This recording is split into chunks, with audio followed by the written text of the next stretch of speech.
Amigos y amigas de las redes sociales, ¿qué tal? ¿Cómo están? Ya estamos de regreso nuevamente con el programa Diálogos, producido por el Instituto de Estudios de las Culturas Andinas IDECA Perú. Y hoy estamos para conversar sobre un tema bastante preocupante en nuestra región de Puno, pero no solo en nuestra región, también a nivel nacional e internacional, y es el cambio climático y variabilidad climática, ¿no? Y para ello ya nos encontramos con el ingeniero Claudio Ramos Vera. Él es ingeniero agrónomo y asimismo él es coordinador del grupo Paranca. Ingeniero, bienvenido a nuestro programa de diálogos. Bueno, encantado de saludar a todos los oyentes del programa de diálogo y poder abordar temas sobre el cambio climático y variabilidad climática. Muchas gracias, ingeniero. Para iniciar esta conversación, ¿no? Desde su punto de vista profesional, ¿a qué se debe este cambio climático, esta variabilidad climática, diremos, ¿no? En las ausencias de las lluvias en el altiplano? A ver, ahí debemos explicar que el cambio climático principalmente está ocasionado por digamos, la mano del hombre, ¿no? Por la contaminación, la polución que tenemos en el mundo, y la variabilidad climática es un proceso histórico dentro de la que podemos decir la evolución de la Tierra, ¿no? Y siempre se van a darse porque va a haber periodos de sequía, inundaciones y otros eventos extremos como granizadas, heladas. Y ustedes saben de que, por ejemplo, en el mundo la sequía ya es un problema mundial que se viene dando en diferentes lugares, ¿no? Por ejemplo en México, en Australia y en mismo Europa, ¿no? El último verano, ¿no? Con temperaturas ya insoportables. Y la variabilidad climática que se dan, digamos, son ciclos que se producen de sequía. En este caso, en el altiplano se van a producir sequías. Y podemos hacer un poco de historia, de que por ejemplo la cultura tiahuanaco sufrió una sequía de 100 años y por eso es que se desmoronó este imperio, de tal manera que se formaron otros reinos, ¿no? Los lupacas, los pacajes. Entonces, en resumen, podemos decir que esto del cambio climático, la variabilidad climática, se dan por dos causas, ¿no? Por causas naturales y otra por la contaminación, la polución ambiental ocasionada por el hombre. Hace un momento conversábamos también de variación de anomalías. ¿Nos podría explicar tal vez sobre este tema, que tal vez muchos de los que nos están viendo, ¿no? Tal vez puedan un poco enterarse de este tema de variación? A ver, normalmente el CENAMI es la institución que registra el comportamiento de las temperaturas mínimas, máximas, y como también el registro de las lluvias. Entonces, el CENAMI hace, digamos, sus promedios, ¿no? Tanto de las temperaturas mínimas y máximas, y en este caso de las lluvias, digamos, ellos hacen un promedio de los 30 últimos años, y entonces en función se hace la comparación, ¿no? Si por ejemplo, digamos, en Puno debía llover el mes de octubre 44 milímetros en octubre, entonces, y solamente ha llovido 4 milímetros, entonces existe ya una anomalía o un déficit de lluvias de un 90%. Entonces, en el altiplano, el CENAMI tiene más de 40 estaciones, ¿no? meteorológicas, y ahí para cada estación, para el mes de octubre, hacen un promedio y de ahí se compara, ¿no? el comportamiento de las lluvias que se registró.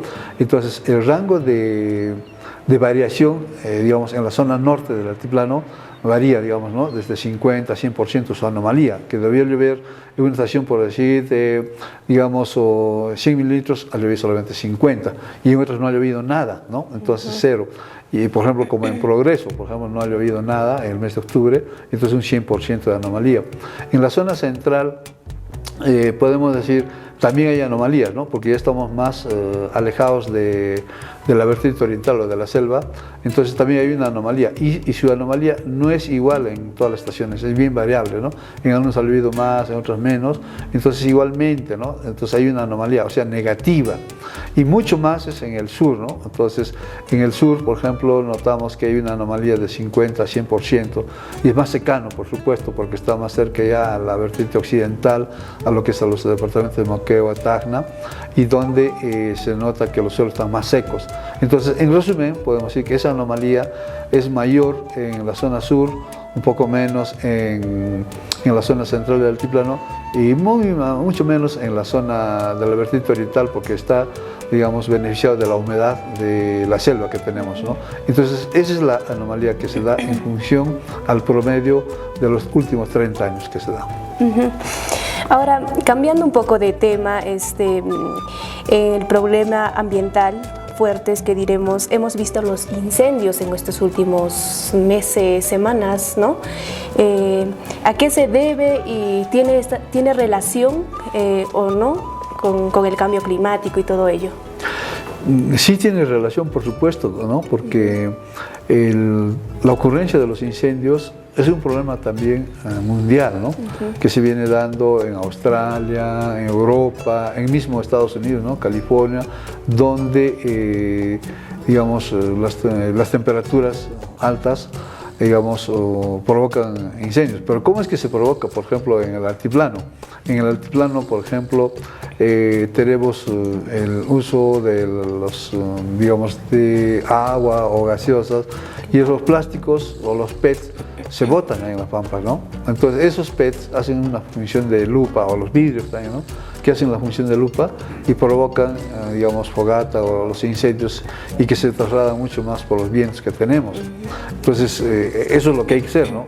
Es lo que, digamos, se conoce y se ve, ¿no? Entonces, los mismos productores ya van tomando conciencia de esta causa. También existe otras, ¿no? Donde existen productores que, digamos, siempre tienen la tradición de quemar algunas parcelas, pero ahora por la calor, entonces este fuego excede y ya no pueden controlarlo, entonces se producen los incendios.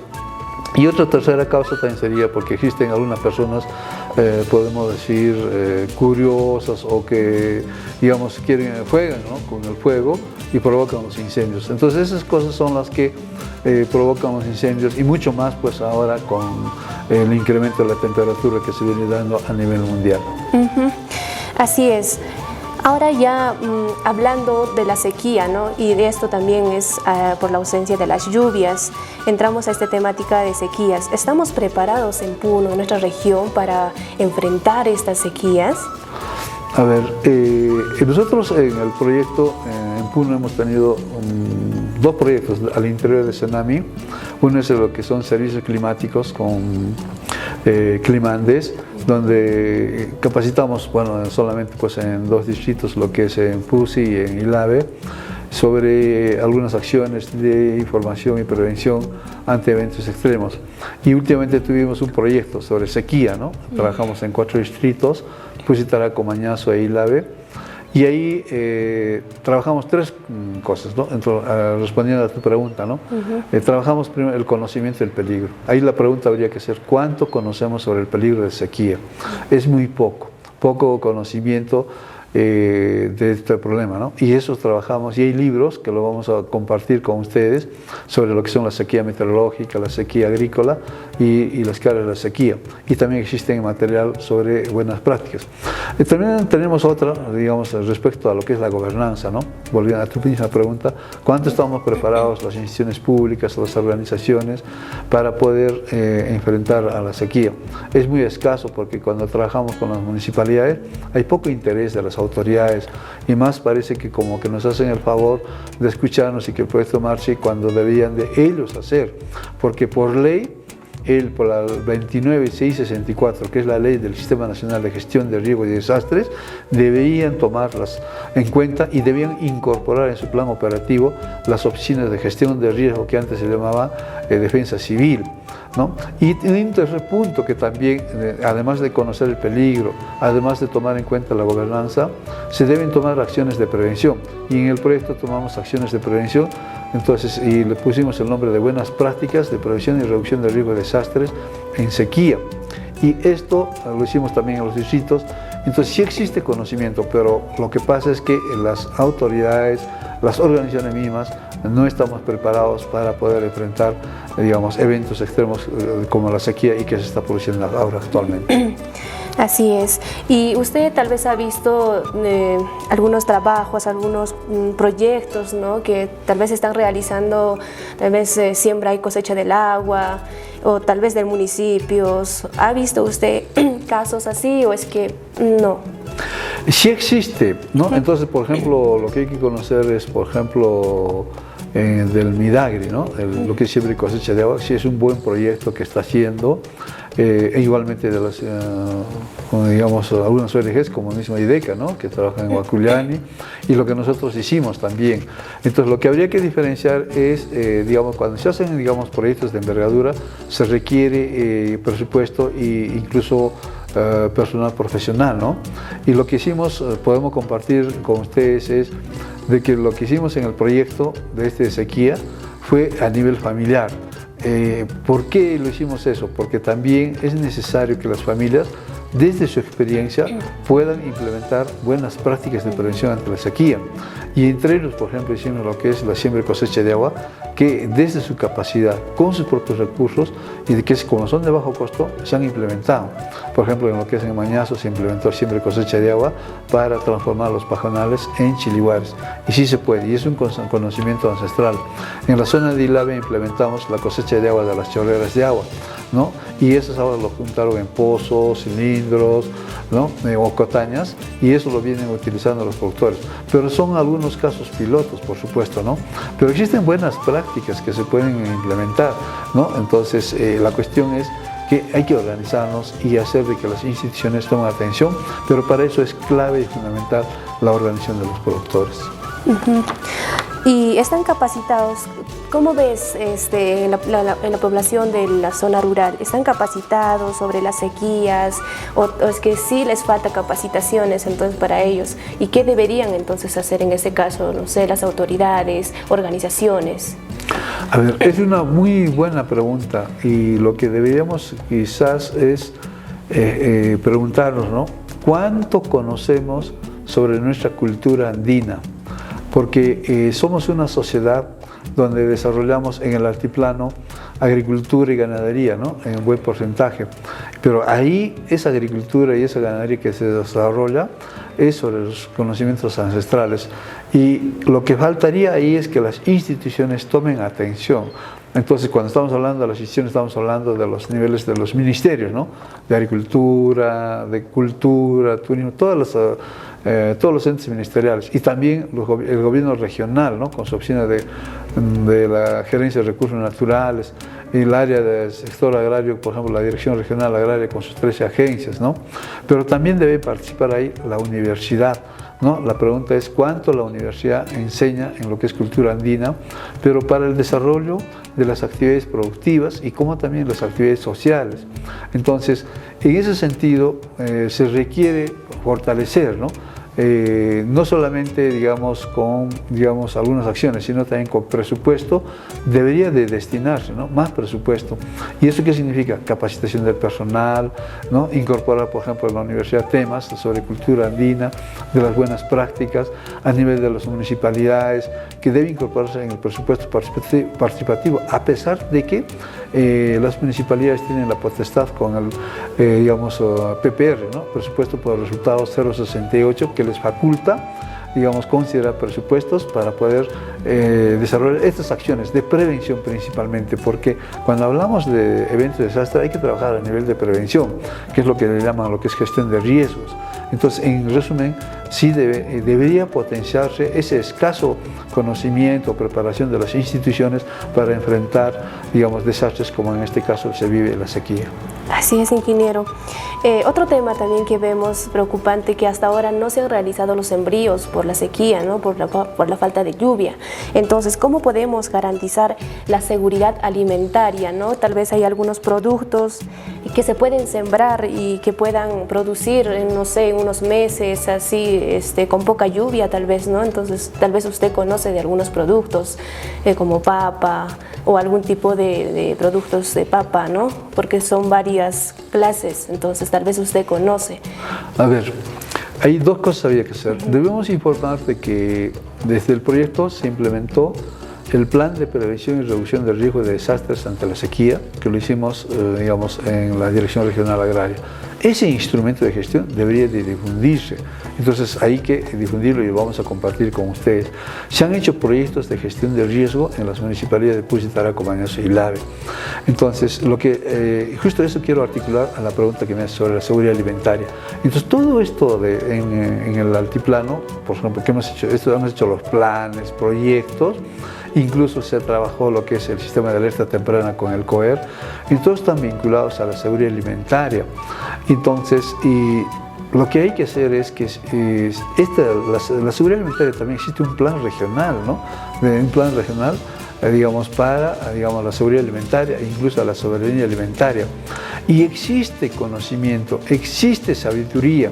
Lo que falta es que socialicemos todos estos conocimientos. ¿Por qué? Porque, como habíamos dicho al inicio, sí, en el altiplano hemos vivido siempre sequías, ¿no? Entonces, muchos de ustedes deben de saber de que, por ejemplo, en el reportaje que hizo Guerrero, de que antes de la Isla del Sol se caminaba a pie hasta la Isla de la Luna. Entonces, es un indicador de que había sequía.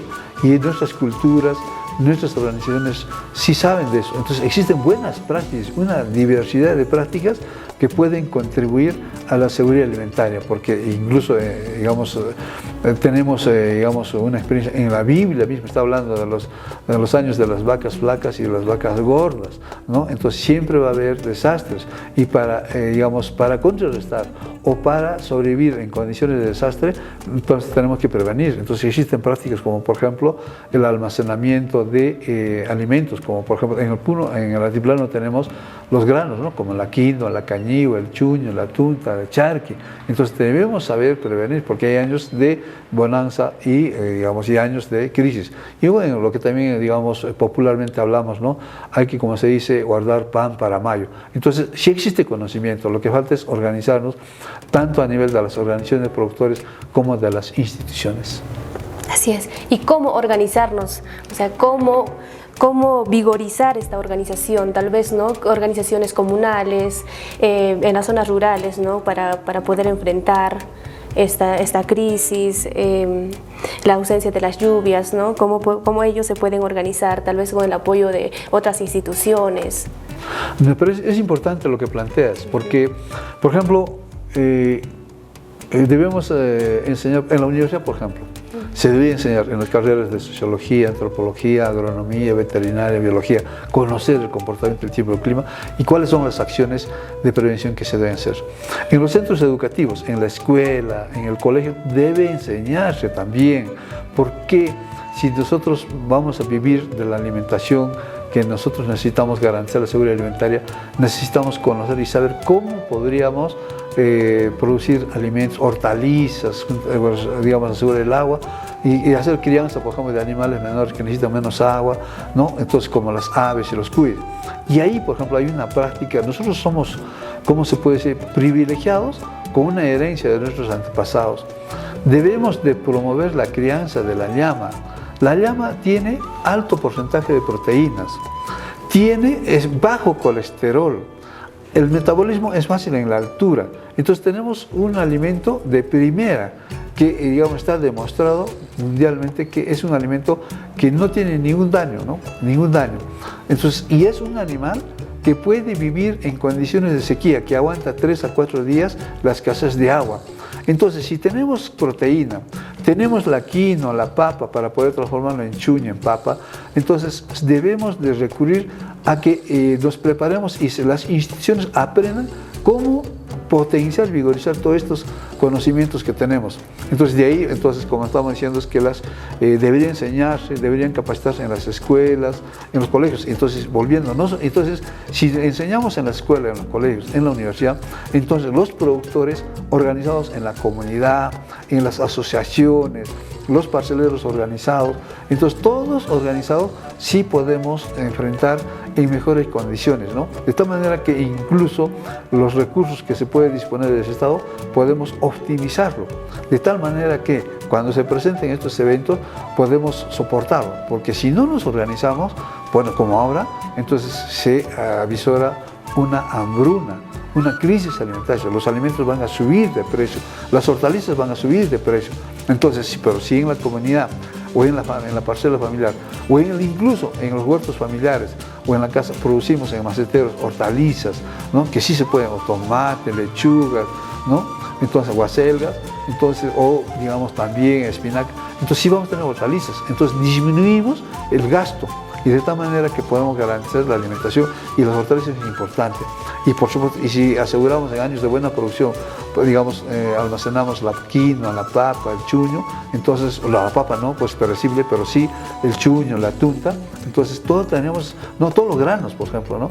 Y potenciarlas, sí tenemos, sí se puede, ¿no? Organizar y potenciar. Lo que nos falta es valorizar, ¿no? Todo esto, nuestros, digamos, toda esta riqueza que tenemos, digamos, tanto en recursos genéticos como en conocimiento y en organización. Entonces, ¿cuáles crees que son los retos para las autoridades, tal vez, ¿no? En este caso, ahora que recién son electos, quienes van a asumir su cargo en el 2023, y para la sociedad en cuanto a esta cuestión ambiental, el cambio climático, todo ello? Es importante y fundamental la pregunta que me haces. Un reto fundamental es que tiene que haber una reingeniería de las instituciones, un cambio, una reestructuración, porque tal como está, no vamos a hacer mucho. Porque si nosotros, por ejemplo, con los nuevos gobernantes que vamos a tener a nivel de gobiernos municipales y gobiernos regionales, si no se imbuyen, si no los capacitamos, o si no saben de qué se trata, en qué escenario estamos viviendo, entonces van a estar pensando en el fierro y cemento, ¿no? Y descuidando la agricultura, descuidando la seguridad alimentaria. Necesitamos que los gobernantes, los funcionarios se capaciten, y tenemos que entrenarlos, porque si supieran, no estaríamos hablando ahora, por ejemplo, de esto, porque demasiado estaríamos aprendiendo de ellos las recomendaciones, las indicaciones que hay que hacer frente a la sequía, como en el colegio, en la escuela, en la universidad, deben estar preparando. Entonces, pero eso es una verdad, es una cruda realidad o triste realidad, que de esto no puede continuar. Entonces, por eso el reto es que las autoridades tienen que imbuirse, tienen que informarse, ¿no?, de los impactos y las consecuencias graves que pueden tener si no tomamos atención, porque hoy día en el Perú es dependiente en alimentación.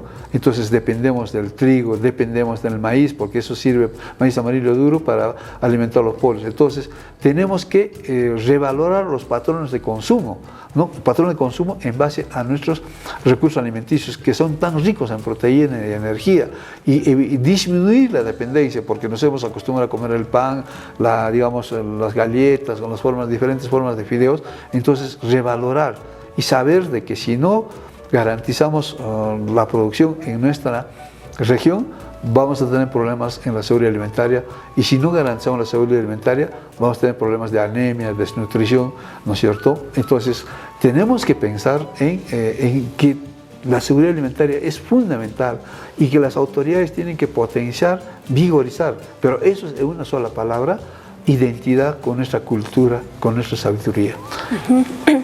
Así es, ingeniero. Ya casi para finalizar, tal vez algo más que usted pueda agregar sobre esta temática, el cambio climático y variabilidad climática, que usted tal vez pueda agregar. ¿Sí? Una de lo que puedo recomendar es que tenemos que articular el sector. Lo que pasa es que en los 3 niveles de gobierno existe una desarticulación. Si revisamos, por ejemplo, el INIA, Agrorural, SENASA, es a nivel ministerial. Entonces, y a nivel regional tenemos los proyectos PRORRIDE, Pradera, PEXA, la Dirección Regional Agraria, desarticulados. Y a nivel de los gobiernos locales tenemos los gobiernos municipales, que tienen su oficina de desarrollo agropecuario.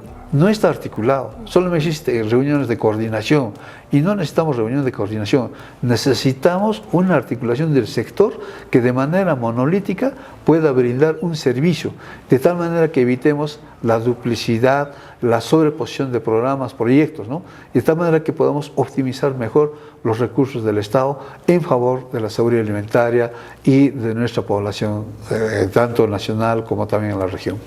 Bien, ingeniero Claudio, muchas gracias por esta entrevista. Hemos tocado un tema bastante delicado, muy preocupante también en nuestra región de Puno, no solo en nuestra región, es a nivel nacional e internacional. Bueno, amigos y amigas de las redes sociales del programa de diálogos, estaremos ya regresando en la próxima, siempre conversando temáticas culturales, de medio ambiente y mucho más. Hasta la próxima.